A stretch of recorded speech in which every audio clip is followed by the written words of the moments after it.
ان کے بھائیوں کو، ان کے خاندان کو، دوستوں کو، ہم سب کو اللہ پاک صبر کی توفیق عطا فرمائے۔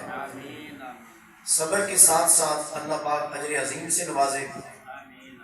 بھائی محمد اسلم صاحب نے جو نیک صالح اعمال کیے اللہ اپنی بارگاہ میں قبول فرمائے۔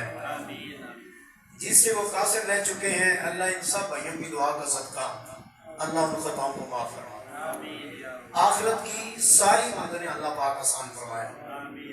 وقت مختصر ہے، اس مختصر وقت میں تھوڑی سی حاضری اس لیے کھڑا ہو کر عرض کرنے لگا ہوں۔ یہ جو میرا اور آپ کا جسم ہے، اس جسم کی سلامتی کے لیے ہم دن رات کوشش کرتے ہیں کہ ہمارا جسم سلامت رہے۔ بے سکون بندہ جس کے اندر سکون نہیں، وہ سکون کی دولت میں لاکھوں روپے لگاتا ہے کسی دل کے مجھے سکون مل جائے، تو اس کے لیے وہ کوئی سکون کی تلاش میں ہے، کوئی جسم کی سلامتی کی تلاش میں ہے۔ ایک میرے پاس آپ کے پاس ایسی دولت ہے، وہ دولت یہ صرف زمین غنی کے کارن نہیں، حافظ آباد نہیں، پنجاب پاکستان نہیں، پوری زمین سونے سے بھر دی جائے تو پھر اس دولت کی قیمت نہیں ہو سکتی۔ اس دولت کا نام ہے دولت ایمان۔ اس دولت کا نام کیا ہے؟ دولت ایمان۔ جسم کی سلامتی بھی ہم چاہتے ہیں، روح کی سلامتی بھی ہم چاہتے ہیں، ایمان کی سلامتی بھی ہم چاہتے ہیں۔ برادران اسلام، پڑھے لکھے باشعور لوگوں کی توجہ چاہوں گا۔ مولا کائنات، مولا مشکل کشا، شیر خدا، تاجدار حق عطا، داماد مصطفیٰ، سیدنا علی المرتضیٰ، حیدر قرار، میرے نبی دے ویر کے اہل سنت دے پیر، حسنین کریمین کے بابا جان، سیدہ کائنات کے سر کے تاج، مولا کائنات کا فرمان عالی شان امام محمد غزالی نے کوٹ کیا ہے۔ وہ فرماتے ہیں لوگوں، اگر جسم کی سلامتی چاہتے ہو تو کھانا کم کھایا کرو، اگر روح کی سلامتی چاہتے ہو گناہوں کو ترک کر دو۔ فرمایا اگر ایمان کی سلامتی چاہتے ہو اپنے نبی پر کثرت سے درود پڑھا کرو۔ سبحان اللہ۔ جسم کی سلامتی مصطفیٰ نے پیش کر دی۔ ایک حصہ کھانا کھا، ایک حصہ پانی پی، ایک اللہ کی عبادت کے لیے کھانی چھوڑ دے۔ جب اس سنت پہ عمل کرے گا تیرا جسم سلامت رہے گا، جب گناہوں کو چھوڑ دے گا تیری روح اس دنیا میں بھی سلامت رہے گی، قبر میں بھی سلامت رہے گی، حشر میں بھی سلامت رہے گی، یہاں بھی پھولوں کے پاک کی طرح کھلی رہے گی، قبر میں بھی کھلی رہے گی۔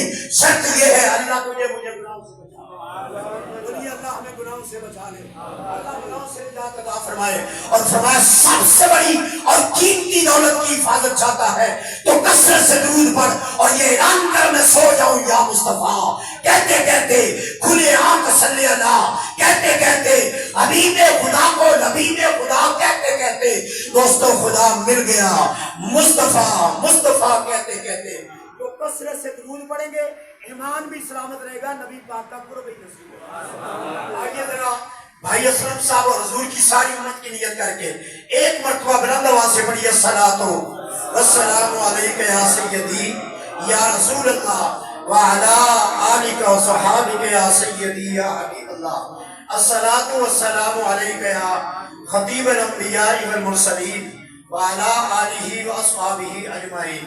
قرآن پاک کی وہ آیت پڑھی ہے جو سب کو یاد ہے، کل نفس ذائقۃ الموت، موت کا ذائقہ ہر چیز نے چکھنا ہے۔ بولیے موت کا ذائقہ ہر ذی روح نے، جس نے جان پائی ہے وہ ایک دن موت کا ذائقہ ضرور چکھے گا۔ اب محدثین علماء اکرام خاص کر مفسرین نے اس آیت کی جو شرح کی اور اس آیت کی جو تفسیر کی، اس آیت کے اندر جو فوائد اور نکتے لکھے ان میں صرف ایک نکتہ عرض کرنا چاہتا ہوں۔ مفسرین فرماتے ہیں موت کا ذائقہ دو طرح کا ہوتا ہے، موت کا ذائقہ دو طرح کا ہوتا ہے۔ موت کا ذائقہ میٹھا بھی ہوتا ہے، موت کا ذائقہ کڑوا بھی ہوتا ہے۔ ہر کسی کو میٹھا نہیں ملتا، ہر کسی کو کڑوا نہیں ملتا۔ مفسرین فرماتے ہیں کہ اس آیت کا معنی مفہوم یہ ہے جس کا عقیدہ ٹھیک ہوگا، جس کا عمل ٹھیک ہوگا، جس کا کردار ٹھیک ہوگا، جس کی صورت کے ساتھ سیرت بھی ٹھیک ہوگی، نبی پاک کا سچا عاشق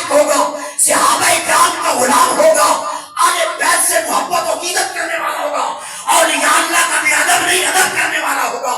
جس کا عقیدہ ٹھیک ہوگا اس کے ساتھ عمل ٹھیک ہوگا. مرتے وقت اس کو زیادہ تقویٰ نصیب نہیں ہوگا. نہیں سمجھ رہے سب کو.